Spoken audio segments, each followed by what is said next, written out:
Mata adalah pelita tubuh. Jika matamu baik, teranglah seluruh tubuhmu. 23. Jika matamu jahat, gelaplah seluruh tubuhmu.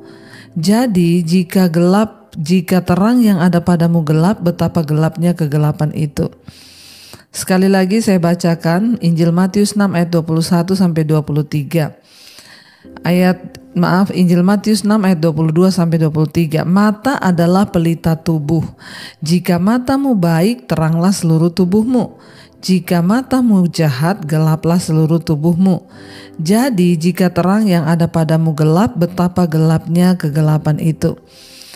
Saudara, firman ini berkata mata ini adalah pelita tubuh, ya. Kita kemana-mana, kita mau berjalan, kita mau menuju kemanapun, itu kita membutuhkan mata. Kenapa ayat ini berkata mata adalah pelita tubuh? Iya, karena tubuh ini mau ngapain aja itu mata lah yang menentukan, ya. Makanya dikatakan mata itu adalah pelita tubuh, ya. Dan jika matamu baik, maka teranglah seluruh tubuhmu. Ya, saya percaya Tuhan Yesus itu selalu berbicara dengan perumpamaan. Ya, Yesus di sini sedang berbicara tentang mata, itu tentang mata rohani kita, saudara. Mata adalah pelita tubuh. Jika matamu baik, teranglah seluruh tubuhmu. Mata rohani itu adalah salah satu cara untuk kita melihat perkara-perkara rohani yang Tuhan sediakan buat kita. Ya, dan mata rohani itu hanya bisa terang saat iman kita itu di dalam Tuhan juga ya bertumbuh dan semakin kuat di dalam Tuhan. Ya, Yesus berkata mata adalah pelita tubuh. Ya, jika matamu baik, teranglah seluruh tubuhmu.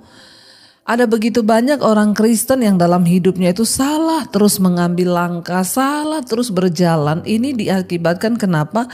Karena matanya itu, mata rohaninya itu tidak bisa melihat rencana Tuhan. Jika matamu baik, maka teranglah seluruh tubuhmu. Ya, mengapa sering orang itu salah mengambil keputusan, salah mengambil langkah? Ada begitu banyak orang yang salah menikah, ada begitu banyak orang yang salah di dalam memilih tujuan hidup sehingga hidup mereka itu tidak karu-karuan. Untuk bisa melihat rencana Tuhan di dalam hidup kita, tidak ada cara lain selain kita hanya memandangnya lewat mata rohani. Jika mata rohani kita itu gelap, maka kita tidak akan pernah bisa melihat rencana Tuhan. Ketika saya belum bertobat, mata rohani saya sama sekali tertutup. Ya, justru hal-hal yang jelek itu bagi saya itu baik. Kenapa? Karena mata rohani saya nggak melihat. Hal-hal yang bagi dunia ini baik, bagi saya itu baik dulu. Tapi ketika saya bertobat menerima Yesus, mata rohani saya dicelikkan. Sehingga saya bisa melihat seperti Rasul Paulus berkata, apa yang dulu merupakan keuntungan sekarang aku anggap rugi. Kenapa? Karena mata rohaniku telah dicelikkan oleh Kristus. Orang yang mata rohaninya sudah dicelikkan oleh Tuhan, dia tuh bisa melihat perkara-perkara yang ajaib yang Tuhan buat. Sehingga perkara-perkara yang baik bagi dunia ini tidak lagi baik menurut kita. Hal-hal yang dibanggakan oleh orang dunia itu bagi kita itu bukan lagi hal-hal yang membanggakan. Ya, kalau dulu orang bangga dengan harta, orang bangga dengan ini, ya dulu kita juga bangga akan hal itu. Tapi ketika kita ada di dalam Tuhan, maka semua itu tidak menjadi kebanggaan lagi. Apa yang menjadi kebanggaan kita adalah Tuhan.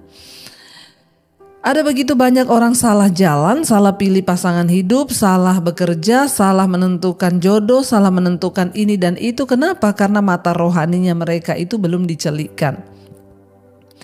Yesus berkata mata itu pelita tubuh, ya. Bagaimana cara kita memandang? Ya, Tuhan berkata jika matamu itu jahat, maka gelaplah seluruh tubuhmu. Ya, tetapi jika matamu itu baik, maka teranglah seluruh tubuhmu. Ya, ini berbicara tentang cara pandang kita. Bagaimana cara pandang kita terhadap dunia ini itu akan sangat menentukan kemana arah hidup kita akan dibawa. Kalau kita memandang dunia ini adalah harta materialistis, kalau kita memandang dunia ini adalah dari sisi kedagingan kita, maka kita akan menghalalkan segala cara untuk mendapatkan dan memiliki apa yang dunia tawarkan. Makanya tidak sedikit orang yang akhirnya rela meninggalkan iman kepercayaannya pada Kristus hanya karena mendapat tawaran dunia, kekayaan, uang. Tidak sedikit orang yang akhirnya menjual diri, tidak sedikit orang menjadi simpanan. Kenapa? Karena cara pandang mereka, mata rohani mereka itu tertutup. Mereka pikir dengan mereka punya rumah, punya mobil, punya segala kemewahan, itu adalah kesuksesan bagi dunia ini. Padahal mereka lupa bahwa apa yang dipandang dunia itu baik, dipandang Tuhan itu tidak baik. Kita perlu meminta kepada Tuhan untuk mencelikkan mata rohani kita agar kita bisa melihat dengan cara pandangnya Tuhan. Bahkan seorang yang sudah dipulihkan hidupnya, yang mata rohaninya sudah dicelikan, dia bahkan bisa melihat penderitaannya itu adalah sebuah kebahagiaan. Ya, kita hanya bisa melihat cara pandang dalam hidup ini dengan cara pandangnya Tuhan hanya ketika mata rohani kita sudah dicelikkan. Ya, makanya Alkitab bilang, ya, berbahagialah apabila kamu jatuh dalam berbagai-bagai pencobaan. Kita tidak akan mungkin bisa melihat dengan cara pandang yang berbeda selama mata kita, mata iman, mata rohani kita belum dicelikkan oleh Tuhan. Orang yang sungguh-sungguh sudah dicelikan mata rohaninya, bahkan penderitaannya pun dapat dianggap sebuah kebahagiaan. Karena dia bisa melihat jauh di depan apa yang sedang Tuhan sediakan bagi dia. Sangat penting dan sangat perlu bagi kita untuk memiliki mata iman, mata rohani yang baik. Kenapa? Karena mata itu adalah pelita tubuh. Ya, jika matamu baik, teranglah seluruh tubuhmu. Jika matamu jahat, maka gelaplah seluruh tubuhmu. Jadi jika terang yang ada padamu gelap, betapa gelapnya kegelapan itu.